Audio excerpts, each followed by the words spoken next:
Good morning. आज आप पढ़ेंगे कक्षा 10 भौतिक विज्ञान। ठीक, आइए पहला चैप्टर शुरू करते हैं। पहले चैप्टर का नाम है समतल पृष्ठ पर प्रकाश का परावर्तन। देखिए प्रकाश क्या है। प्रकाश एक प्रकार की ऊर्जा है जो हमारे आँखों में देखने की क्षमता उत्पन्न करती है। ठीक, प्रकाश एक प्रकार की ऊर्जा है जो हमारे आँखों में देखने की क्षमता उत्पन्न करती है। देखिए प्रकाश के कुछ गुण भी होता है। प्रकाश को चलने के लिए किसी भी माध्यम की आवश्यकता नहीं होती है। प्रकाश सदैव सीधी रेखा में चलती है।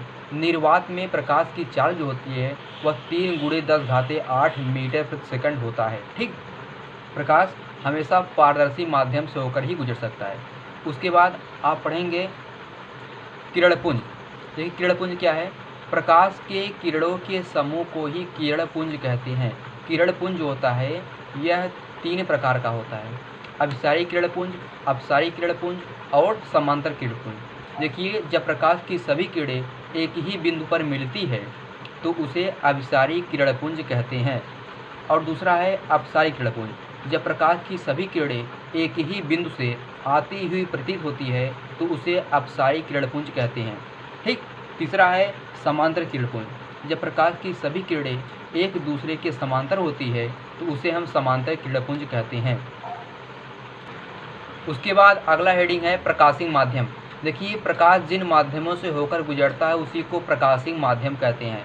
प्रकाशिंग माध्यम जो होता है यह 3 प्रकार का होता है। ठीक, पहला पारदर्शिक माध्यम, अपारदर्शिक माध्यम और पारभासा माध्यम।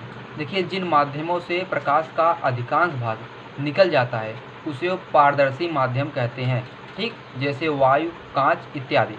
दूसरा है अपारदर्शिक माध्यम। जिन माध्यमों से प्रकाश का कोई भी भाग नहीं निकल पाता है उसे अपारदर्शी माध्यम कहते हैं।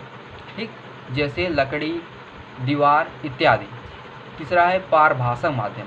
देखिए जिन माध्यमों से प्रकाश का केवल आंशिक भाग ही निकल पाता है या गुजर पाता है उसी को पारभासक माध्यम कहते हैं। जैसे आप बता सकते हैं घिसा हुआ कांच, तेली कागज इत्यादि। ठीक, उसके बाद आप पढ़ेंगे प्रकाश का परावर्तन। देखिए परावर्तन क्या है कि जब प्रकाश की किरण किसी पृष्ठ पर टकराती है और टकरा करके पुनः उसी माध्यम में वापस लौट जाती है तो इस घटना को प्रकाश का परावर्तन कहते हैं। ठीक, जो किरणें आकर टकराती है उसे आपतित किरण कहते हैं और जो किरण टकराकर वापस लौटती है उसको परावर्तित किरण कहते हैं। और आपतन बिंदु पर एक सीधी रेखा बनी जिसे अभिलंब कहते हैं। ठीक, उसके बाद आता है परावर्तन के प्रकार। ठीक, परावर्तन के प्रकार। देखिए परावर्तन के 2 प्रकार होता है। एक होता है नियमित परावर्तन, दूसरा अनियमित परावर्तन। देखिए नियमित परावर्तन क्या है कि जब प्रकाश की किरण किसी चिकने पर टकराती है उसको नियमित परावर्तन कहते हैं।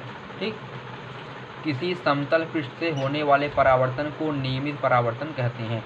नियमित परावर्तन में किरणें एक दूसरे के समांतर होती है। दूसरा है अनियमित परावर्तन।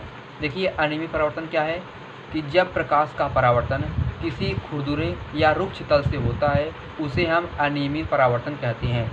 अनियमित परावर्तन में किरणें जो होती है यह भिन्न भिन्न दिशाओं में बिखर जाती है। ठीक है, आज के वीडियो में इतना ही। आप इस वीडियो को ज़रूर देखिएगा।